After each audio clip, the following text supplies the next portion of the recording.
Hello to everyone on this webinar call today. My name is Jack Zenger. I welcome you to our webinar entitled Faster, Smarter, and Better Ways to Analyze and Solve Problems.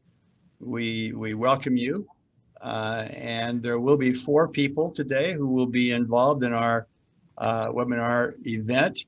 Myself, my colleague, Dr. Joseph Folkman, from whom you'll be hearing quite a bit.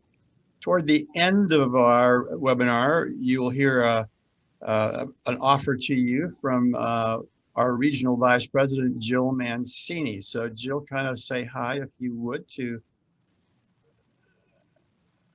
All right. And hello, everyone. Look forward to today's webinar. And please hold on at the end. We've got an offer and an important question. Thank you. And finally, our colleague Jennifer Lambert will be our host of our chat box, so that when you make comments in the chat room, they won't be ignored, but I don't want to pretend that Joe nor myself will be able to kind of respond to them. So let me just begin by just reviewing with you today's objectives. We want to, first of all, begin by identifying a problem-solving process. And along with that, we want to talk about some new techniques that have been found useful for people to solve their business challenges. The second phase of the webinar will be underscoring the importance of this skill. How important is this skill of problem-solving, analyzing issues? We'll talk a little bit about the interaction between discovering problems and solving problems, and then kind of implementing the solutions following that. We will obviously take some time to give you the results of your self-assessment, those of you who have participated in that. And finally, we hope you'll leave by identifying one behavior that will truly make a difference in your problem-solving and analyzing problems set of skills. So we want to begin by just asking you a question. And so up on the screen will be a poll. And the poll is asking you, how important is problem solving in your current job? And A is one of the top 4, one of the 2 is one of the top 10 capabilities. And the third is, it's not all that important. I've got other things that are truly more important, innovation and collaboration and teamwork, other things. So if you would just jump in and kind of weigh in with your answer to that question. And we'll wait just a moment and see what results we get. Jack, what's your guess on this one? Where people going to come I think people will believe that it is one of the top 4. Okay. We'll see. I'm guessing top 10. All right, let's let our producer here kind of present the results. And very good. So the wow, prevailing sentiment is that 71% say that is one of our top 4.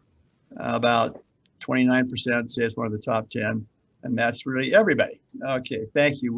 We're glad that you think this is an important topic. That's reassuring to us. I guess they wouldn't have signed up for the webinar. Yeah, that's right. That's right. Well, all right, Joe.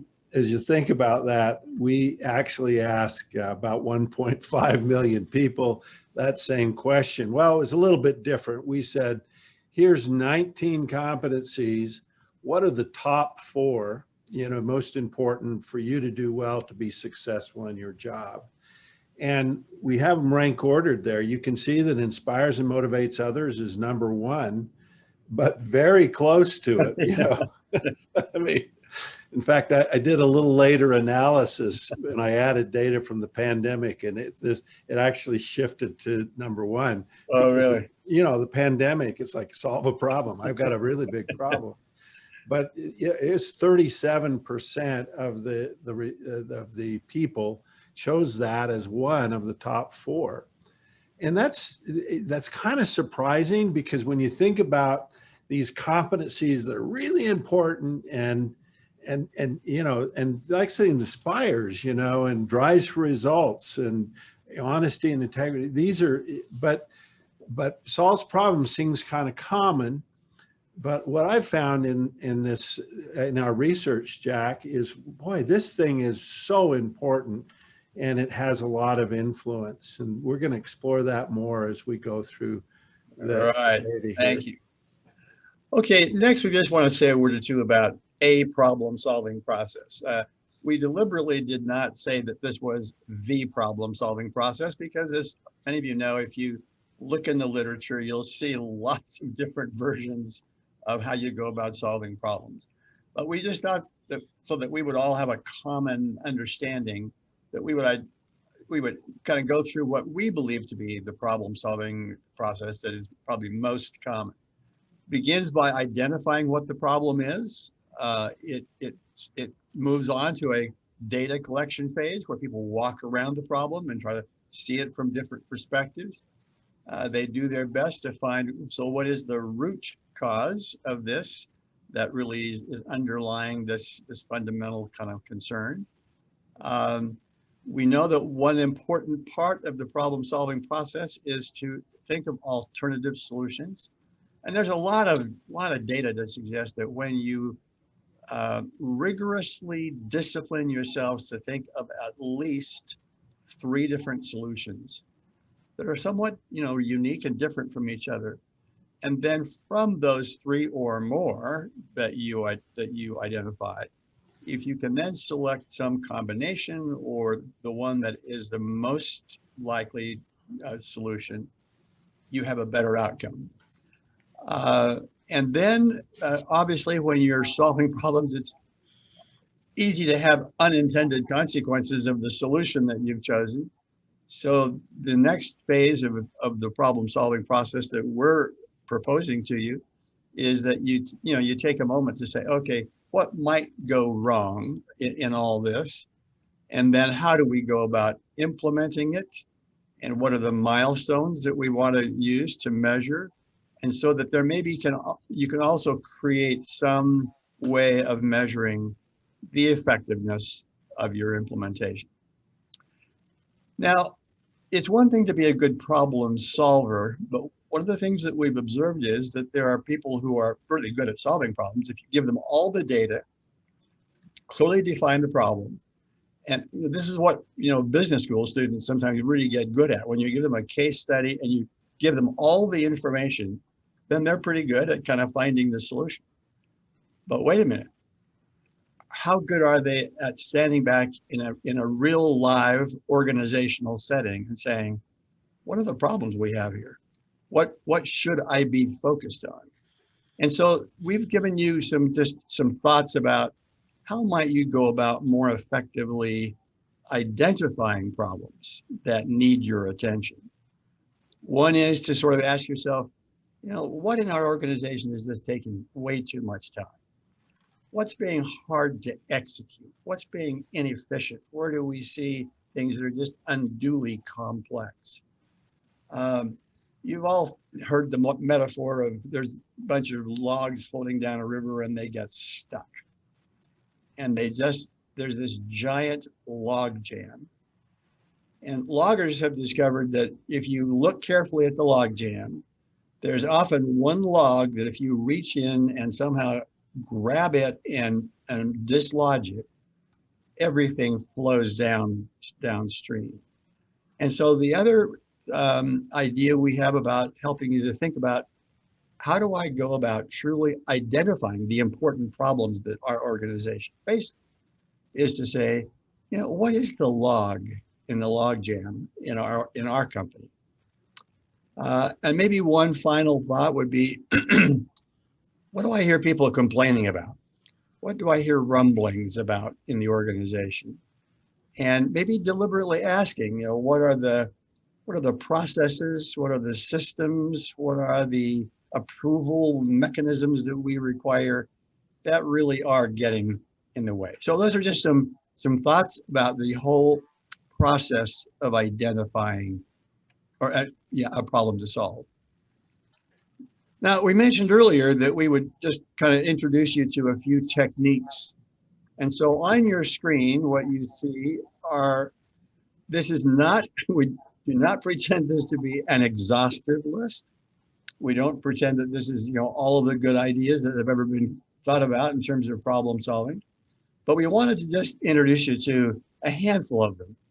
So up on the screen, you see 11 different techniques that have been used by people to maybe effectively help them in this process of analyzing problems. One is to act it out. If it has to do with human behavior and the ways things operate in the organization, getting people to just really sit down and kind of practice it or role play it seems to be very helpful. Drawing a picture or a diagram or a chart. Many of you are visual and you like to see things in a context. One technique we've heard about is collecting the best guesses. If you go around a room of people and you say, okay, what's your best guess about what the problem is, truly define it. What's your best guess about the solution? It's amazing how that whole process of collecting best guesses kind of moves things along. There's the idea of what is the pattern?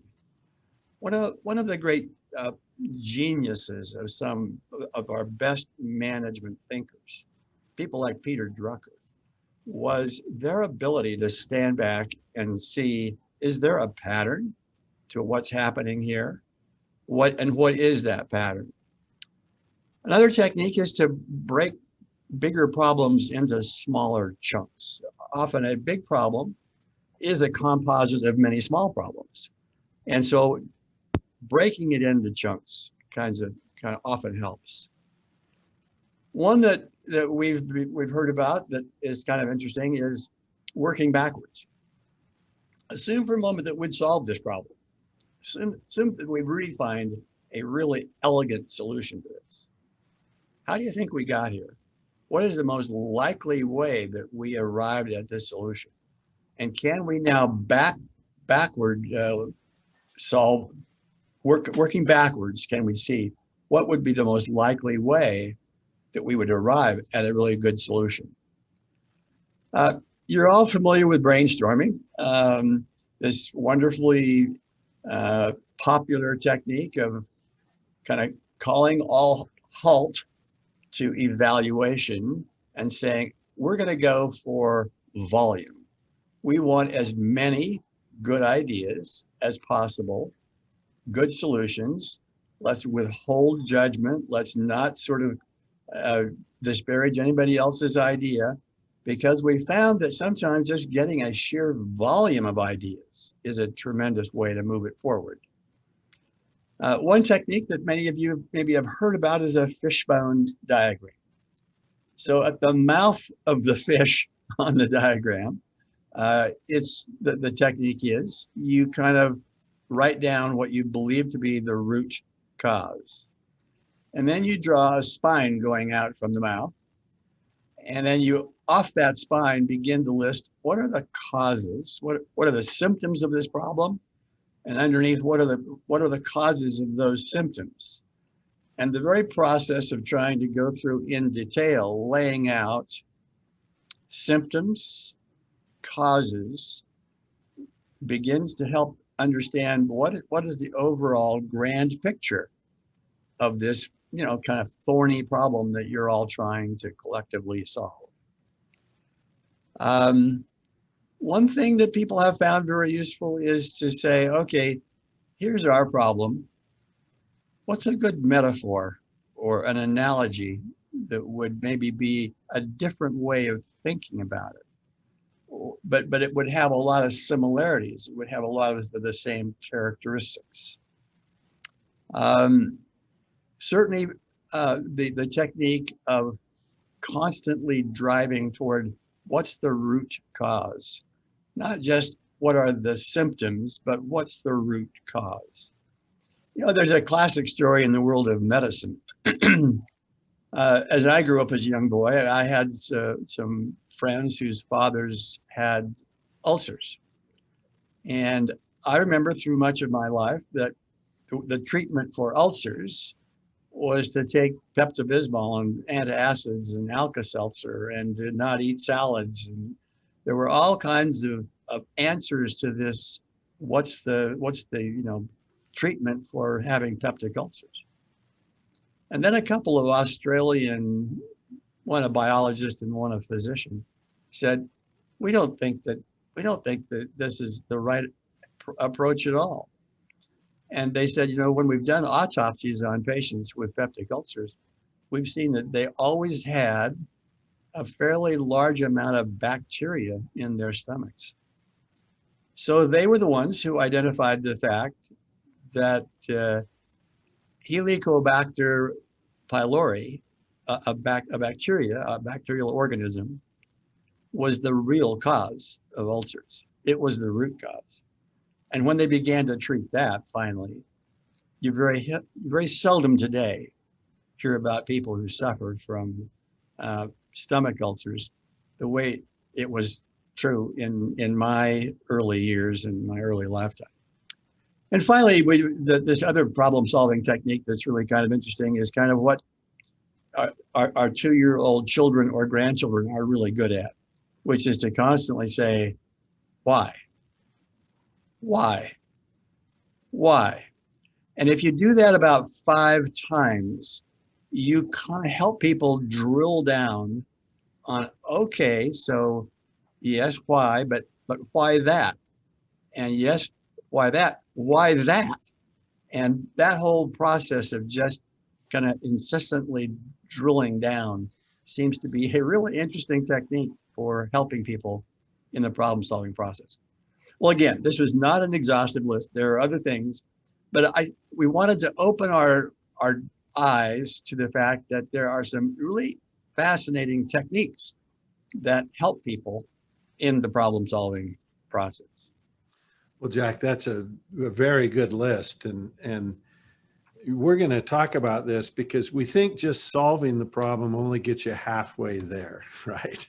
I mean, that's part of it, but it's not all of it. And as you think about problems, you can think about a person's life as a never-ending series of problems which can be ignored, endured, avoided, or resolved. Problems can either stimulate growth or cause personal harm. Almost daily, we simply resolve, avoid, delegate, ignore, or suffer through one problem or another. And finally, problem solving has a catalytic effect on nearly all other leadership capabilities. You think about what happens, how you get through a day. It's just like, I just solve one problem after another. But let me talk to you about this catalytic effect. And if we look at 2 competencies, problem solving and communicates powerfully. If you had a strength in problem solving, but not in communicates powerfully, and when we looked at people at the 90th percentile, the best leaders, when we said what percentage of people have that profile, we found that it was a whopping 2%. So if you're really good at problem solving but not communicating, you got a 2% chance of being a great leader. And if you look at the opposite, good at communication but not at problem solving, well, this should be better. I don't know, it's 3%. But if you did both well, if you were at the 75th percentile on problem solving and communicates, you'd expect 5%, but you really get 94%. And that's what we call a powerful combination when you put the 2 together. And problem solving really helps people communicate well. If you can't solve problems, but you try to communicate, you're not as good as if you do them both well. And when we looked at the effect of problem solving and every other competency, the 19 competencies, you can see that powerful combination goes down to every competency. That being a good problem solver really impacts almost every other competency. And that's a profound influence. You can see why people put it among the top 10 or the top 4 so Yeah. much of the time, because it does seem to impact everything else. Everything else. And Matt, that's a tremendous effect. And that's one of the things I've come to appreciate about problem solving is that, Jack, that it really does have a tremendous impact on almost every other competency. One of the interesting kind of observations about problem solving is that there's kind of two elements about it. One is, are you a problem solver or a good problem anticipator? So there are people who are really good at anticipating what might go wrong. They tend to see trends and patterns, and they're very thoughtful about what might occur in the future. And so some of us tend to lean that way. Others of us are much more inclined to say, okay, I'm really good at solving the problem. Once it's occurred, once it's very clear that it's going to happen, I do a good job and I fix things every day. I react to the present very much. And I focus my energy and effort on things that need to be done today. One observation I would make about this is that sometimes these people marry each other. And that's always fun when one person is a problem anticipator and one's a problem solver after it's happened. Jack, are you the anticipator or the solver? I think I'm more on the anticipation side, and my wife is on the problem solving. This could go very wrong.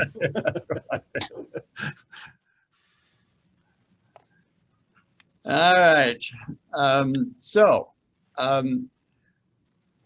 Performance declines when problem anticipators are so focused on the future that they fail to step in and fix the problem that's currently facing them. What happens when good problem solvers decline, their performance declines, is that they are so focused on the here and now that they don't take the time to look into the future and say, okay, what might go wrong? What might occur that will kind of rise up to bite us in the future? So, Joe? Yeah, and this quote by Andrew Arnold Glasgow, one of the true tests of leadership is the ability to recognize a problem before it becomes an emergency. Yeah. Jack, you explored him a little bit. How do we know him? He was an author of a publication that was very popular for about 60 years. And he was frequently quoted in Fortune magazine and Forbes and a lot of the leading business publications. And he just had a lot of wisdom and a lot of humor, apparently, about the life as a manager. Yeah, well, that certainly is a great quote and has some relevance in the pandemic, doesn't it? It sure does. The second kind of sort of issue here is the solution seller versus the problem solver. And again, the solution sellers do a great job of marketing it and getting people involved and persuasion, and they're really kind of on the side of, I'm going to sell this solution. And the problem solvers, fundamentally believe that a good problem sells itself. I mean, that all you need is everybody will come running to you when you have the right solution. And again, the problem with this is that performance declines when leaders try to persuade others with a suboptimal solution. And in fact, I'm trying to talk you into this crappy solution for the solution sellers. And the problem solvers, they just believe that just because you have a good solution, people will buy it, people will do it. And that's not always true, as you know. And so in our self-assessment, we measured your preference for anticipation, problem anticipator versus a problem solver. And again, your score -5 is a very strong anticipator. And we got about, I looked at 200 assessments that were done before the webinar. And we found there's a bunch of people that were good anticipators, but they weren't great problem solvers. There's a whole bunch of people that are good problem solvers. The tendency was to be more of an anticipator, that this is a common trend here. And so you can see your score on this dimension. And again, the range is -5 to +5. We think the optimal scores are going to be low scores like -1 or +1. There's also this second scale that measures solution seller. Do you like to, are you out there marketing things and persuading others, or do you just, you know, believe that problems solve themselves, good solutions, you don't need to actually work too hard on it? What was interesting about this one is that from our sample on our webinar today, people tended to be more problem solvers than solution sellers. They tended to be on that side of the dimension there. Again, this might be fun to give to your spouse to see if you can pick up on this trend that Jack talked about. But when we looked at the data on this, and let me kind of explain this graph to you, what we're measuring here are the bars are overall leadership effectiveness. And then we're looking at these two dimensions, whether you were a good anticipator or a good problem solver. And so low is you're in the bottom quartile on both, and your leadership effectiveness is the 14th percentile. Now, as you see, you know, if you're good at anticipation but not so good at problem solving, you go to the 34th percentile. If you're low on anticipation but good on problem solving, you get to the 61st percentile. You're 11 points above average. But look what happens when you're really effective in the top quartile on both, high, at anticipation and problem solving. You're at the 87th percentile. So this is from our 360 data. It's based on 110,000 people, so a large sample there. And then we thought, well, let's look at an outcome. How does this affect an outcome like the confidence that your direct reports have that you're going to achieve your strategic goals? And what you see there is that similar effect, that when you're high on both, you're at the 67th percentile on that confidence. So not only does this affect how you're perceived as a leader, but it affects the level of confidence your direct reports have. And on the solution or problem solving versus solution selling, again, you see the same trend. If you're poor at both, you're at the 11th percentile on overall leadership effectiveness. And if you're good at both, you hit the 90th percentile. And so you get an interesting sense of how powerful kind of that marketing or that selling of the solution is in terms of how you're perceived as a leader. I mean, you know, solving the problem only gets you halfway there, right? And so again, on the confidence, you see the same thing with, again, the solution seller and problem solver, the combined there, it goes up, and you can see that that's at the 72nd percentile on confidence. So one of the things that we were curious about or interested in were differences between men and women on problem solving.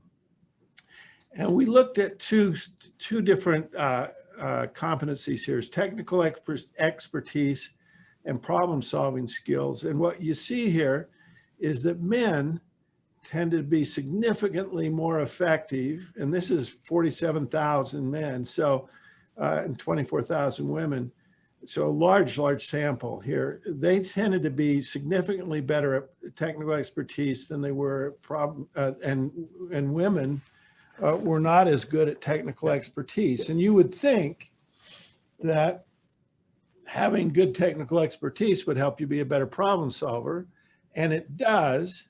But when we looked at problem solving, we saw that women tended to score higher on that than men. And as we looked for the reason why, what we did is we identified the top 15 behaviors that were connected to problem solving. And then we found that there were significant differences on 12 of those. And what we found is at the bottom of the page there, you'll see at the bottom of the graph, you see the two that men tended to be better on, and they cluster around strategic perspective and technical expertise.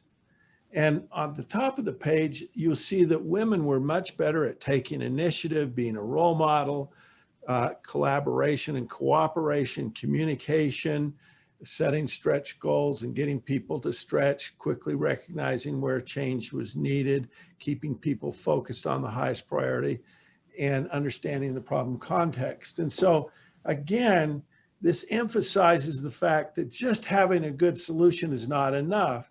And what sort of pushed women up on this were these other skills that really helped you in terms of solving a problem. They really made a difference in terms of solving a problem.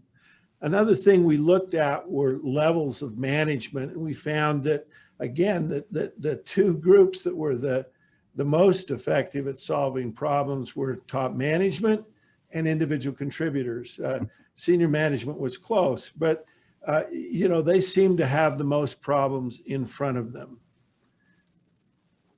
Okay, so we want to emphasize then that effective problem solving is a combination of a skill that helps people to kind of be able to gather data and make a decision based on that data. But also it's in the context of a process that enables people to find the right problem and then analyze it and come to a decision about the best way to proceed, but then to implement that solution. So the problem solving characteristic or behavior and capability, we want to have it in your minds be kind of writ large, that it involves a much broader finding problems, analyzing problems, implementing the solution. And so it is this combination of a rigorous process along with some skill that provides the most effective outcome. And so one way of looking at this is to kind of see on these three elements. Was the problem anticipated? Did people think about it in advance and sort of foresee that this could become a challenge? Then once they've identified that problem, can they arrive at a good solution? But equally important then is the final step of how will this solution be actually put into practice? And so it takes more than just simply good, more traditional problem solving skills to identify and implement the most effective kind of solutions. So what we did was we looked at some relevant statistical data about who are the really good problem solvers, identifiers of problems, implementers of those solutions. What were the attendant behaviors that seem to identify them? This is a very unique part of the Zenger-Folkman research process, and that is, are there other behaviors that are like cross-training in the world of athletics? Are there behaviors that tend to really reinforce and undergird people who are really good at that specific behavior? And what we found were that there were these 5 behaviors that were kind of the companion behaviors to effective problem solving. And you see them spelled out on the screen. Taking initiative, technical expertise, and you see the 5. So we're going to talk about each of those 5. The first one was taking initiative. And again, this is really fascinating, that this is the quality that women just excel at over and above their male counterparts.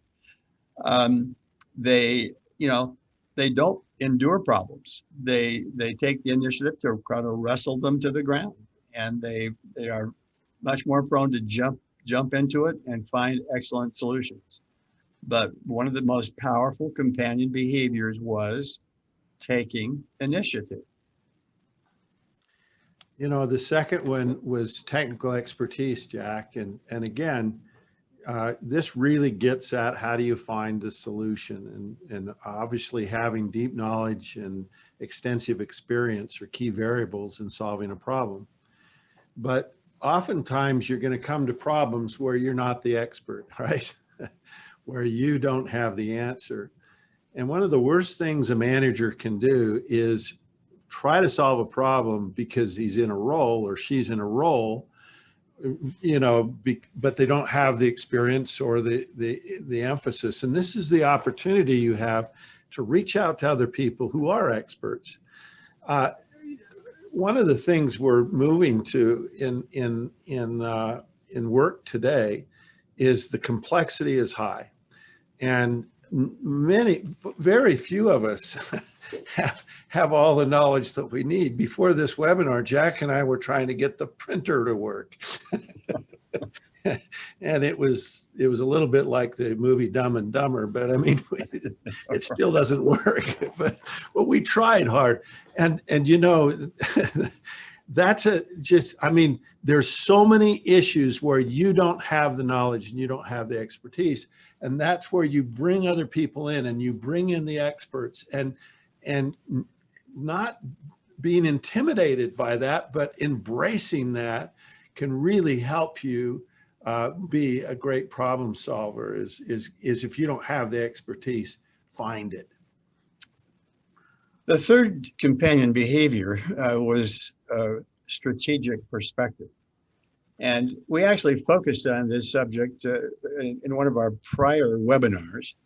And one of the things we talked about was the fact that while women, as a rule, in their earlier part of their career, are not perceived as being as effective at strategic thinking as their male counterparts, by the age of 50, that difference has totally gone away. And so it isn't that they haven't the capability, it's just that they've not been either encouraged to do that, or it doesn't come quite as naturally to them in their earlier career phases. But taking the long view, looking at the macro view, looking at, what are the important elements that need to come together in this industry or in this marketplace.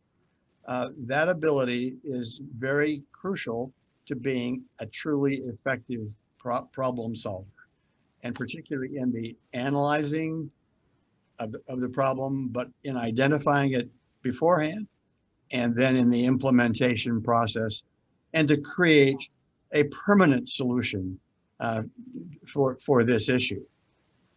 Jack, my wife and I are putting a new roof on our house, and she keeps remembering the circumstance that occurred 22 years ago, where for just a small amount of money, we could have got a 50-year roof. And the genius couldn't take the long view. It took the short view. Yeah. And this cost a lot of money to put a new roof on. I think we all have those stories. We do. And as you think about that problem, what's the long view? And you carry it out. The next one is making effective decisions. And at the end of the day, somebody needs to decide. Somebody needs to make a call. Somebody needs to say, we're going east, we're going west, we're going up, we're going down. And making that decision is critical. Being able to do it and knowing the right time. You'd think with more data, more information, every day there's more insights that you can get. It's harder. It makes it harder to make a decision because there's so much data out there. But oftentimes organizations get punished for not deciding quickly enough. And so somebody's got to make that decision, and they've got to make it now. And that skill is a critical part of being a great decision maker. And the final companion behavior was communicating powerfully. Problems can only be resolved when the information about them is broadly understood, when that's shared and it's pervasive, when the solution is understood, and when the implementation is reinforced through the communication process. So the willingness of a leader to not squirrel information, but to be willing to kind of share it broadly, brings about leaders who are rated as being most effective at the problem-solving process. A big link between being a good communicator and being broadly seen as a good problem solver.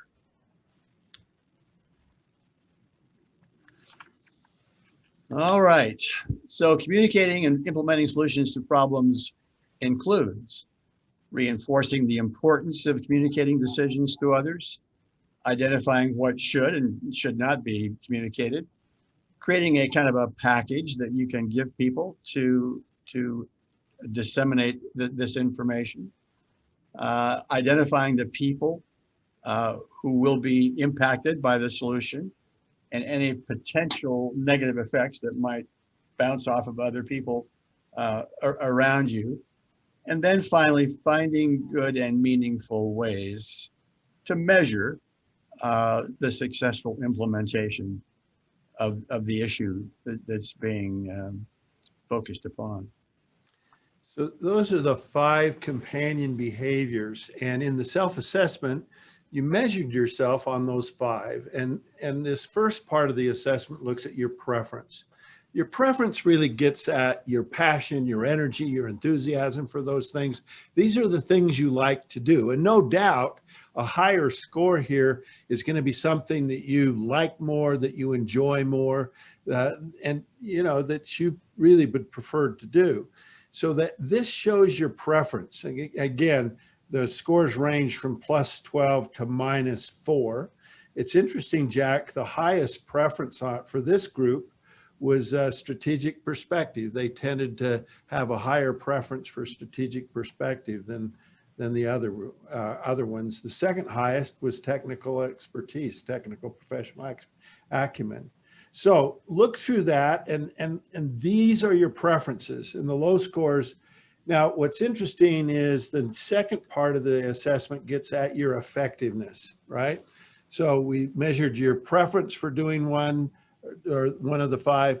And then the second part looks at, well, how good am I? And you can see the scores. The range here is from 1 to 5. Typically scores are 3, 4, 5. The average is there. And you can see your average effectiveness score. Now, we do find there's a correlation between preference and effectiveness. You tend to be better at those things that you have a higher preference score, but not always. And you can see here, again, this one makes decisions. This person was a -4 on make decisions and ends up being their lowest score on that in terms of the effectiveness on that. So you can see your effectiveness score. And you can, we intend this to help you make a decision about one thing you can do, one behavior you can take on to help you be a better problem solver. And what we know from our research is that people that engage in this companion behavior, their problem solving ability increases. And we found this very strong connection between these two. We've also provided for you on your output there the norms for each one of the 5. And if your score is above the average, you might be a little generous with yourself in terms of how you're giving yourself results there and how you're rating yourself. But this gives you a sense for how you're doing. And the last part is we actually measured your problem solving ability. And we did that with 3 items. But let me show you the effect. And as you think about how am I going to choose something to work on here, most people, oftentimes their natural tendency is to work on your weaknesses. So if you did that, if we look at it, if you didn't have any scores above average, you'd be at the 20th percentile on problem solving.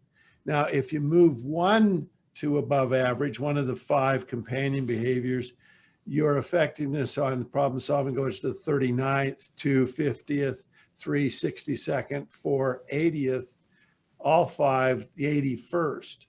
So there's this gradual increase in effectiveness if you move things to above average performance. But another option is a strength building option.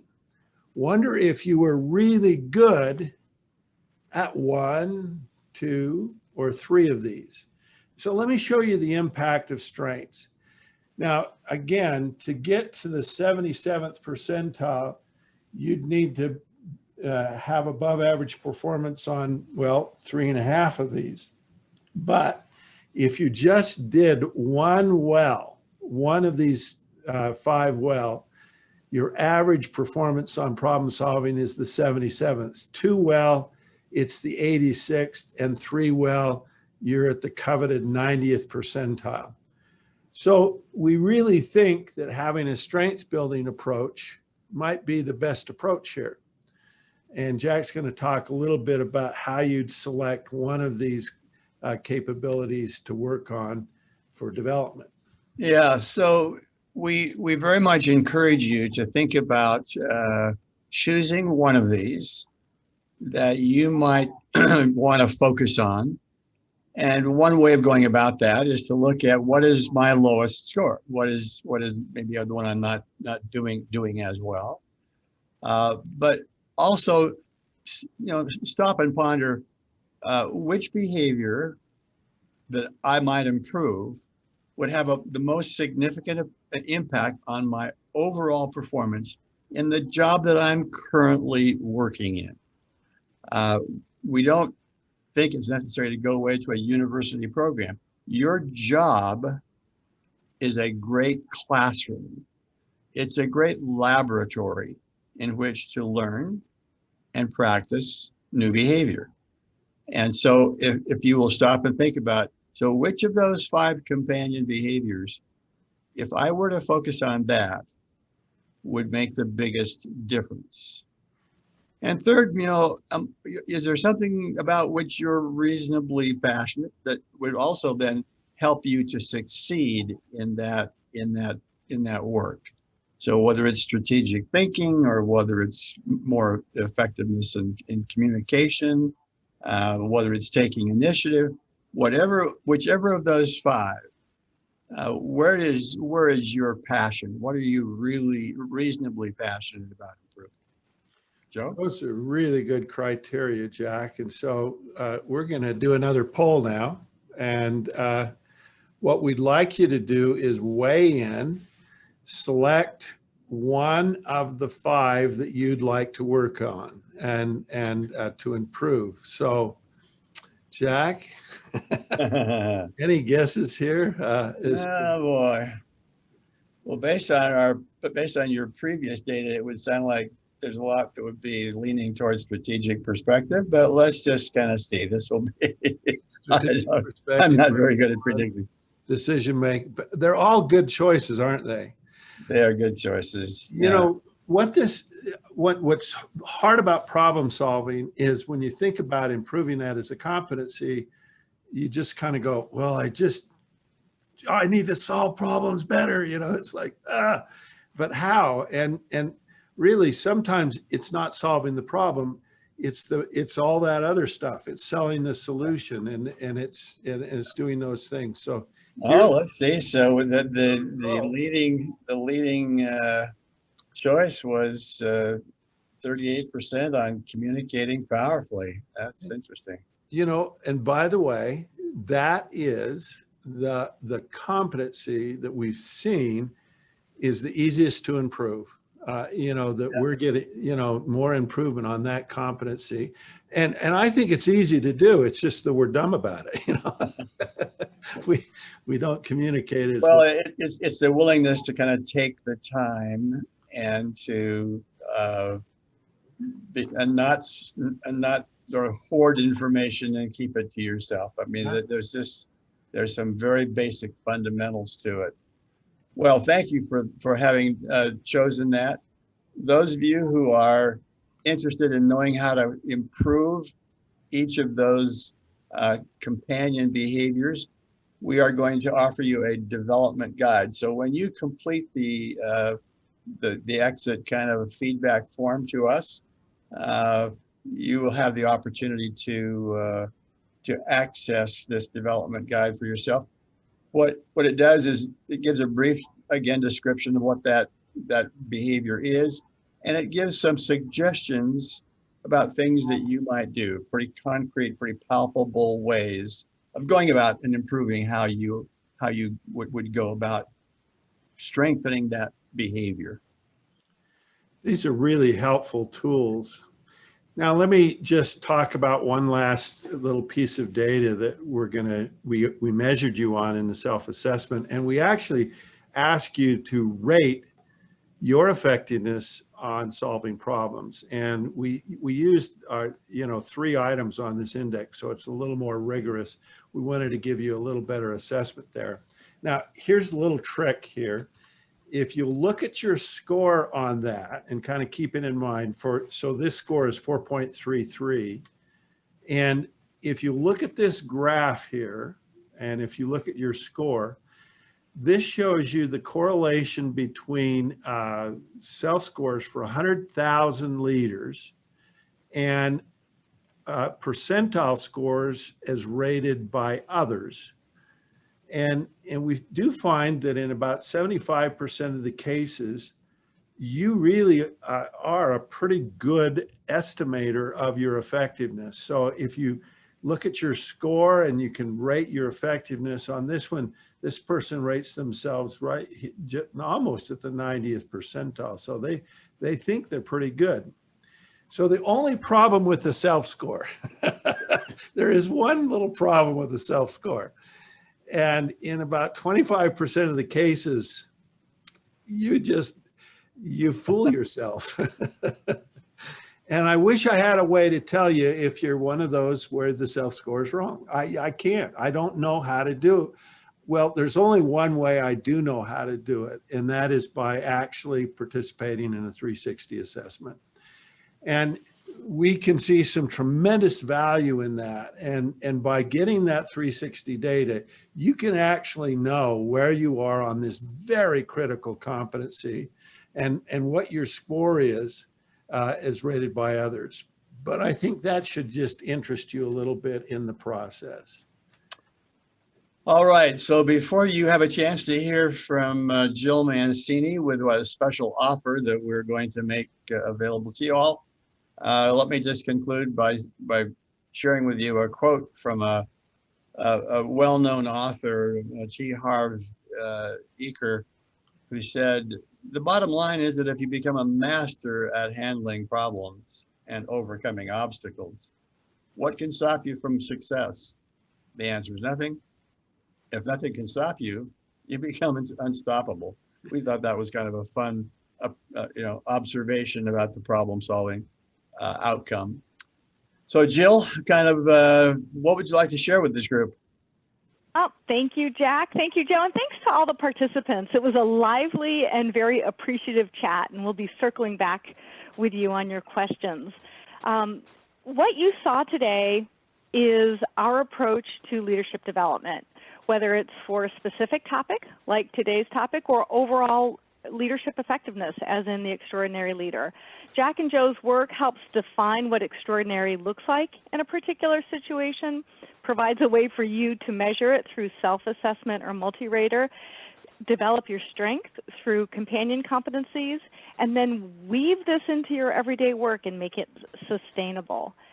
And if you would like to apply this to your organization, we do have a special offer for today's topic.